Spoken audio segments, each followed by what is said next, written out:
شروع اللہ کے نام سے جو بڑا مہربان نہایت رحم والا ہے۔ اے محمد صلی اللہ علیہ وآلہ وسلم، مجاہد لوگ تم سے غنیمت کے مال کے بارے میں دریافت کرتے ہیں کہ کیا حکم ہے؟ کہہ دو کہ غنیمت خدا اور اس کے رسول کا مال ہے، تو خدا سے ڈرو اور آپس میں صلح رکھو، اور اگر ایمان رکھتے ہو تو خدا اور اس کے رسول کے حکم پر چلو۔ مومن تو وہ ہیں کہ جب خدا کا ذکر کیا جاتا ہے تو ان کے دل ڈر جاتے ہیں، اور جب انہیں اس کی آیتیں پڑھ کر سنائی جاتی ہیں تو ان کا ایمان اور بڑھ جاتا ہے، اور وہ اپنے پروردگار پر بھروسہ رکھتے ہیں، اور وہ جو نماز پڑھتے ہیں اور جو مال ہم نے ان کو دیا ہے اس میں سے نیک کاموں میں خرچ کرتے ہیں، یہی سچے مومن ہیں، اور ان کے لیے پروردگار کے ہاں بڑے بڑے درجے اور بخشش اور عزت کی روزی ہے۔ ان لوگوں کو اپنے گھروں سے اس طرح نکلنا چاہیے تھا جس طرح تمہارے پروردگار نے تم کو تدبیر کے ساتھ اپنے گھر سے نکالا، اور اس وقت مومنوں کی ایک جماعت ناخوش تھی۔ وہ لوگ حق بات میں اس کے ظاہر ہوئے پیچھے تم سے جھگڑنے لگے، گویا موت کی طرف دھکیلے جاتے ہیں اور اسے دیکھ رہے ہیں۔ اور اس وقت کو یاد کرو جب خدا تم سے وعدہ کرتا تھا کہ ابو سفیان اور ابو جہل کے دو گروہوں میں سے ایک گروہ تمہارا مسخر ہو جائے گا، اور تم چاہتے تھے کہ جو قافلہ بے شان و شوکت یعنی بے ہتھیار ہے وہ تمہارے ہاتھ آ جائے، اور خدا چاہتا تھا کہ اپنے فرمان سے حق کو قائم رکھے اور کافروں کی جڑ کاٹ کر پھینک دے، تاکہ سچ کو سچ اور جھوٹ کو جھوٹ کر دے۔ گو مشرک ناخوش ہی ہوں۔ جب تم اپنے پروردگار سے فریاد کرتے تھے تو اس نے تمہاری دعا قبول کر لی اور فرمایا کہ تسلی رکھو، ہم 1000 فرشتوں سے جو ایک دوسرے کے پیچھے آتے جائیں گے تمہاری مدد کریں گے۔ اور اس مدد کو خدا نے محض بشارت بنایا تھا کہ تمہارے دل اس سے اطمینان حاصل کریں، اور مدد تو اللہ ہی کی طرف سے ہے، بے شک خدا غالب حکمت والا ہے۔ جب اس نے تمہاری تسکین کے لیے اپنی طرف سے تمہیں نیند کی چادر اڑا دی اور تم پر آسمان سے پانی برسا دیا تاکہ تم کو اس سے نہلا کر پاک کر دے، اور شیطانی نجاست کو تم سے دور کر دے، اور اس لیے بھی کہ تمہارے دلوں کو مضبوط کر دے اور اس سے تمہارے پاؤں جمائے رکھے۔ جب تمہارا پروردگار فرشتوں کو ارشاد فرماتا تھا کہ میں تمہارے ساتھ ہوں، تم مومنوں کو تسلی دو کہ ثابت قدم رہیں، میں ابھی ابھی کافروں کے دلوں میں رعب و ہیبت ڈالے دیتا ہوں، تو ان کے سر مار کر اڑا دو اور ان کا پور پور مار کر توڑ دو۔ یہ سزا اس لیے دی گئی کہ انہوں نے خدا اور اس کے رسول کی مخالفت کی، اور جو شخص خدا اور اس کے رسول کی مخالفت کرتا ہے تو خدا بھی سخت عذاب دینے والا ہے۔ یہ مزہ تو یہاں چکھو اور یہ جانے رہو کہ کافروں کے لیے آخرت میں دوزخ کا عذاب بھی تیار ہے۔ اے اہل ایمان، جب میدان جنگ میں کفار سے تمہارا مقابلہ ہو تو ان سے پیٹھ نہ پھیرنا، اور جو شخص جنگ کے روز اس صورت کے سوا کہ لڑائی کے لیے کنارے کنارے چلے، یعنی حکمت عملی سے دشمن کو مارے یا اپنی فوج میں جا ملنا چاہے، ان سے پیٹھ پھیرے گا تو سمجھو کہ وہ خدا کے غضب میں گرفتار ہو گیا، اور اس کا ٹھکانہ دوزخ ہے، اور وہ بہت ہی بری جگہ ہے۔ تم لوگوں نے ان کفار کو قتل نہیں کیا بلکہ خدا نے انہیں قتل کیا، اور اے محمد صلی اللہ علیہ وآلہ وسلم، جس وقت تم نے کنکریاں پھینکی تھیں تو وہ تم نے نہیں پھینکی تھیں بلکہ اللہ نے پھینکی تھیں۔ اس سے یہ غرض تھی کہ مومنوں کو اپنے احسانوں سے اچھی طرح آزما لے، بے شک خدا سنتا جانتا ہے۔ بات یہ ہے، کچھ شک نہیں کہ خدا کافروں کی تدبیر کو کمزور کر دینے والا ہے۔ کافروں، اگر تم محمد صلی اللہ علیہ وآلہ وسلم پر فتح چاہتے ہو تو تمہارے پاس فتح آ چکی۔ دیکھو، اگر تم اپنے افعال سے باز آ جاؤ تو تمہارے حق میں بہتر ہے، اور اگر پھر نافرمانی کرو گے تو ہم بھی پھر تمہیں عذاب کریں گے، اور تمہاری جماعت خواہ کتنی ہی کثیر ہو تمہارے کچھ بھی کام نہ آئے گی، اور خدا تو مومنوں کے ساتھ ہے۔ اے ایمان والو، خدا اور اس کے رسول کے حکم پر چلو اور اس سے روگردانی نہ کرو، اور تم سنتے ہو، اور ان لوگوں جیسے نہ ہونا جو کہتے ہیں کہ ہم نے حکم خدا سن لیا مگر حقیقت میں نہیں سنتے۔ کچھ شک نہیں کہ خدا کے نزدیک تمام جانداروں سے بدتر بہرے گونگے ہیں جو کچھ نہیں سمجھتے، اور اگر خدا ان میں نیکی کا مادہ دیکھتا تو ان کو سننے کی توفیق بخشتا، اور اگر بغیر صلاحیت ہدایت کے سماعت دیتا تو وہ منہ پھیر کر بھاگ جاتے۔ مومنو، خدا اور اس کے رسول کا حکم قبول کرو، جبکہ رسول خدا تمہیں ایسے کام کے لیے بلاتے ہیں جو تم کو زندگی جاوداں بخشتا ہے، اور جان رکھو کہ خدا آدمی اور اس کے دل کے درمیان حائل ہو جاتا ہے، اور یہ بھی کہ تم سب اس کے روبرو جمع کیے جاؤ گے، اور اس فتنے سے ڈرو جو خصوصیت کے ساتھ انہی لوگوں پر واقع نہ ہوگا جو تم میں گناہ گار ہیں، اور جان رکھو کہ خدا سخت عذاب دینے والا ہے۔ اور اس وقت کو یاد کرو جب تم زمین مکہ میں قلیل اور ضعیف سمجھے جاتے تھے اور ڈرتے رہتے تھے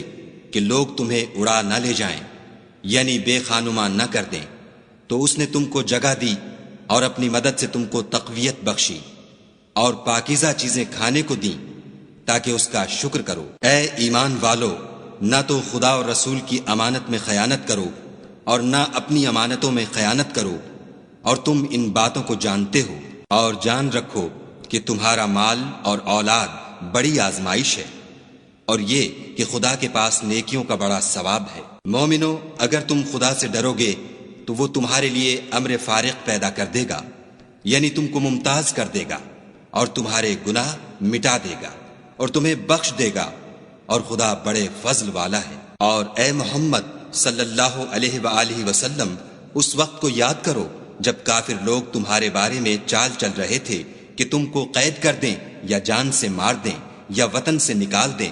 تو ادھر تو وہ چال چل رہے تھے اور ادھر خدا چال چل رہا تھا، اور خدا سب سے بہتر چال چلنے والا ہے۔ اور جب ان کو ہماری آیتیں پڑھ کر سنائی جاتی ہیں تو کہتے ہیں یہ کلام ہم نے سن لیا ہے، اگر ہم چاہیں تو اسی طرح کا کلام ہم بھی کہہ دیں، اور یہ ہے ہی کیا، صرف اگلے لوگوں کی حکایتیں ہیں۔ اور جب انہوں نے کہا کہ اے خدا، اگر یہ قرآن تیری طرف سے برحق ہے تو ہم پر آسمان سے پتھر برسا یا کوئی اور تکلیف دینے والا عذاب بھیج۔ اور خدا ایسا نہ تھا کہ جب تک تم ان میں تھے انہیں عذاب دیتا، اور نہ ایسا تھا کہ وہ بخشش مانگے اور انہیں عذاب دے۔ اور اب ان کے لیے کون سی وجہ ہے کہ وہ انہیں عذاب نہ دے، جبکہ وہ مسجد محترم میں نماز پڑھنے سے روکتے ہیں، اور وہ اس مسجد کے متولی بھی نہیں ہیں، اس کے متولی تو صرف پرہیزگار ہیں، لیکن ان میں کے اکثر نہیں جانتے۔ اور ان لوگوں کی نماز خانہ کعبہ کے پاس سیٹیاں اور تالیاں بجانے کے سوا کچھ نہ تھی، تو تم جو کفر کرتے تھے اب اس کے بدلے عذاب کا مزہ چکھو۔ جو لوگ کافر ہیں اپنا مال خرچ کرتے ہیں کہ لوگوں کو خدا کے رستے سے روکیں، سو ابھی اور خرچ کریں گے،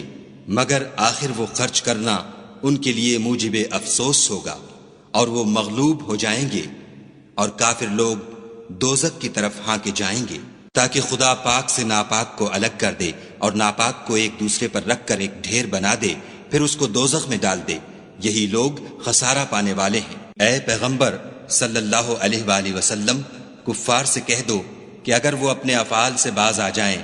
تو جو ہو چکا وہ انہیں معاف کر دیا جائے گا، اور اگر پھر وہی حرکات کرنے لگیں گے تو اگلے لوگوں کا جو طریق جاری ہو چکا ہے وہی ان کے حق میں برتا جائے گا۔ اور ان لوگوں سے لڑتے رہو یہاں تک کہ فتنہ یعنی کفر کا فساد باقی نہ رہے اور دین سب خدا ہی کا ہو جائے، اور اگر باز آ جائیں تو خدا ان کے کاموں کو دیکھ رہا ہے، اور اگر روگردانی کریں تو جان رکھو کہ خدا تمہارا حمایتی ہے، اور وہ خوب حمایتی اور خوب مددگار ہے۔ اور جان رکھو کہ جو چیز تم کفار سے لوٹ کر لاؤ اس میں سے 5واں حصہ خدا کا اور اس کے رسول کا اور اہل قرابت کا اور یتیموں کا اور محتاجوں کا اور مسافروں کا ہے۔ اگر تم خدا پر اور اس نصرت پر ایمان رکھتے ہو جو حق و باطل میں فرق کرنے کے دن یعنی جنگ بدر میں، جس دن دونوں فوجوں میں مٹھ بھیڑ ہو گئی، اپنے بندے محمد صلی اللہ علیہ وآلہ وسلم پر نازل فرمائی، اور خدا ہر چیز پر قادر ہے۔ جس وقت تم مدینے سے قریب کے ناکے پر تھے اور کافر بعید کے ناکے پر، اور قافلہ تم سے نیچے اتر گیا تھا، اور اگر تم جنگ کے لیے آپس میں قرارداد کر لیتے تو وقت معین پر جمع ہونے میں تقدیم و تاخیر ہو جاتی، لیکن خدا کو منظور تھا کہ جو کام ہو کر رہنے والا تھا اسے کر ہی ڈالے، تاکہ جو مرے بصیرت پر یعنی یقین جان کر مرے، اور جو جیتا رہے وہ بھی بصیرت پر یعنی حق پہچان کر جیتا رہے، اور کچھ شک نہیں کہ خدا سنتا جانتا ہے۔ اس وقت خدا نے تمہیں خواب میں کافروں کو تھوڑی تعداد میں دکھایا، اور اگر بہت کر کے دکھاتا تو تم لوگ جی چھوڑ دیتے، اور جو کام درپیش تھا اس میں جھگڑنے لگتے، لیکن خدا نے تمہیں اس سے بچا لیا، بے شک وہ سینوں کی باتوں تک سے واقف ہے۔ اور اس وقت جب تم ایک دوسرے کے مقابل ہوئے تو کافروں کو تمہاری نظروں میں تھوڑا کر کے دکھاتا تھا، اور تم کو ان کی نگاہوں میں تھوڑا کر کے دکھاتا تھا، تاکہ خدا کو جو کام کرنا منظور تھا اسے کر ڈالے، اور سب کاموں کا رجوع خدا ہی کی طرف ہے۔ مومنوں، جب کفار کی کسی جماعت سے تمہارا مقابلہ ہو تو ثابت قدم رہو، اور خدا کو بہت یاد کرو تاکہ مراد حاصل کرو، اور خدا اور اس کے رسول کے حکم پر چلو، اور آپس میں جھگڑا نہ کرنا کہ ایسا کرو گے تو تم بزدل ہو جاؤ گے اور تمہارا اقبال جاتا رہے گا، اور صبر سے کام لو کہ خدا صبر کرنے والوں کا مددگار ہے۔ اور ان لوگوں جیسے نہ ہونا جو اتراتے ہوئے یعنی حق کا مقابلہ کرنے کے لیے اور لوگوں کو دکھانے کے لیے گھروں سے نکل آئے اور لوگوں کو خدا کی راہ سے روکتے ہیں، اور جو اعمال یہ کرتے ہیں خدا ان پر احاطہ کیے ہوئے ہے۔ اور جب شیطانوں نے ان کے اعمال ان کو آراستہ کر دکھائے اور کہا کہ آج کے دن لوگوں میں کوئی تم پر غالب نہ ہوگا اور میں تمہارا رفیق ہوں، لیکن جب دونوں فوجیں ایک دوسرے کے مقابل صف آرا ہوئیں تو پسپا ہو کر چل دیا اور کہنے لگا کہ مجھے تم سے کوئی واسطہ نہیں، میں تو ایسی چیزیں دیکھ رہا ہوں جو تم نہیں دیکھ سکتے، مجھے تو خدا سے ڈر لگتا ہے، اور خدا سخت عذاب کرنے والا ہے۔ اس وقت منافق اور کافر جن کے دلوں میں مرض تھا کہتے تھے کہ ان لوگوں کو ان کے دین نے مغرور کر رکھا ہے، اور جو شخص خدا پر بھروسہ رکھتا ہے تو خدا غالب حکمت والا ہے۔ اور کاش تم اس وقت کی کیفیت دیکھو جب فرشتے کافروں کی جانیں نکالتے ہیں، ان کے منہوں اور پیٹھوں پر کوڑے اور ہتھوڑے وغیرہ مارتے ہیں اور کہتے ہیں کہ اب عذاب آتش کا مزہ چکھو، یہ ان اعمال کی سزا ہے جو تمہارے ہاتھوں نے آگے بھیجے ہیں، اور یہ جان رکھو کہ خدا بندوں پر ظلم نہیں کرتا۔ جیسا حال فرعونیوں اور ان سے پہلے لوگوں کا ہوا تھا ویسا ہی ان کا ہوا کہ انہوں نے خدا کی آیتوں سے کفر کیا تو خدا نے ان کے گناہوں کی سزا میں ان کو پکڑ لیا، بے شک خدا زبردست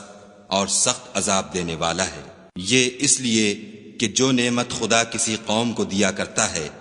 جب تک وہ خود اپنے دلوں کی حالت نہ بدل ڈالیں خدا اسے نہیں بدلا کرتا، اور اس لیے کہ خدا سنتا جانتا ہے۔ جیسا حال فرعونیوں اور ان سے پہلے لوگوں کا ہوا تھا ویسا ہی ان کا ہوا، انہوں نے اپنے پروردگار کی آیتوں کو جھٹلایا تو ہم نے ان کو ان کے گناہوں کے سبب ہلاک کر ڈالا اور فرعونیوں کو ڈبو دیا، اور وہ سب ظالم تھے۔ جانداروں میں سب سے بدتر خدا کے نزدیک وہ لوگ ہیں جو کافر ہیں، سو وہ ایمان نہیں لاتے۔ جن لوگوں سے تم نے صلح کا عہد کیا ہے پھر وہ ہر بار اپنے عہد کو توڑ ڈالتے ہیں اور خدا سے نہیں ڈرتے۔ اگر تم ان کو لڑائی میں پاؤ تو انہیں ایسی سزا دو کہ جو لوگ ان کے پسے پشت ہوں وہ ان کو دیکھ کر بھاگ جائیں، عجب نہیں کہ ان کو اس سے عبرت ہو۔ اور اگر تم کو کسی قوم سے دغا بازی کا خوف ہو تو ان کا عہد انہی کی طرف پھینک دو اور برابر کا جواب دو، کچھ شک نہیں کہ خدا دغا بازوں کو دوست نہیں رکھتا۔ اور کافر یہ نہ خیال کریں کہ وہ بھاگ نکلے ہیں، وہ اپنی چالوں سے ہم کو ہرگز عاجز نہیں کر سکتے۔ اور جہاں تک ہو سکے فوج کی جمعیت کے زور سے اور گھوڑوں کے تیار رکھنے سے ان کے مقابلے کے لیے مستعد رہو کہ اس سے خدا کے دشمنوں اور تمہارے دشمنوں اور ان کے سوا اور لوگوں پر جن کو تم نہیں جانتے، اور خدا جانتا ہے، ہیبت بیٹھی رہے گی۔ اور تم جو کچھ راہ خدا میں خرچ کرو گے اس کا ثواب تم کو پورا پورا دیا جائے گا، اور تمہارا ذرا نقصان نہ کیا جائے گا۔ اور اگر یہ لوگ صلح کی طرف مائل ہوں تو تم بھی اس کی طرف مائل ہو جاؤ، اور خدا پر بھروسہ رکھو، کچھ شک نہیں کہ وہ سب کچھ سنتا اور جانتا ہے۔ اور اگر یہ چاہیں کہ تم کو فریب دیں تو خدا تمہیں کفایت کرے گا، وہی تو ہے جس نے تم کو اپنی مدد سے اور مسلمانوں کی جمعیت سے تقویت بخشی اور ان کے دلوں میں الفت پیدا کر دی۔ اور اگر تم دنیا بھر کی دولت خرچ کرتے تب بھی ان کے دلوں میں الفت پیدا نہ کر سکتے، مگر خدا ہی نے ان میں الفت ڈال دی، بے شک وہ زبردست اور حکمت والا ہے۔ اے نبی، خدا تم کو اور مومنوں کو جو تمہارے پیرو ہیں کافی ہے۔ اے نبی،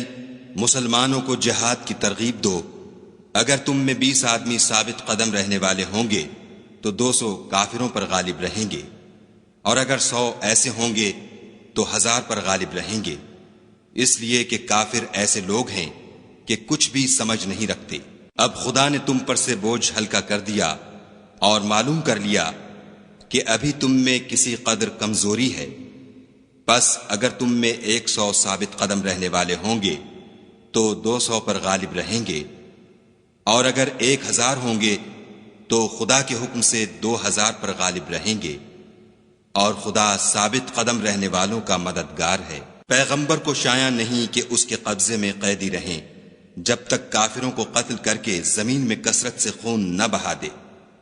تم لوگ دنیا کے مال کے طالب ہو اور خدا آخرت کی بھلائی چاہتا ہے،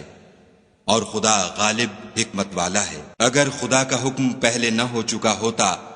تو جو فدیہ تم نے لیا ہے اس کے بدلے تم پر بڑا عذاب نازل ہوتا۔ تو جو مال غنیمت تمہیں ملا ہے اسے کھاؤ کہ وہ تمہارے لیے حلال طیب ہے، اور خدا سے ڈرتے رہو، بے شک خدا بخشنے والا مہربان ہے۔ اے پیغمبر، جو قیدی تمہارے ہاتھ میں گرفتار ہیں ان سے کہہ دو کہ اگر خدا تمہارے دلوں میں نیکی معلوم کرے گا تو جو مال تم سے چھن گیا ہے اس سے بہتر تمہیں عنایت فرمائے گا، اور تمہارے گناہ بھی معاف کر دے گا، اور خدا بخشنے والا مہربان ہے۔ اور اگر یہ لوگ تم سے دغا کرنا چاہیں گے تو یہ پہلے ہی خدا سے دغا کر چکے ہیں،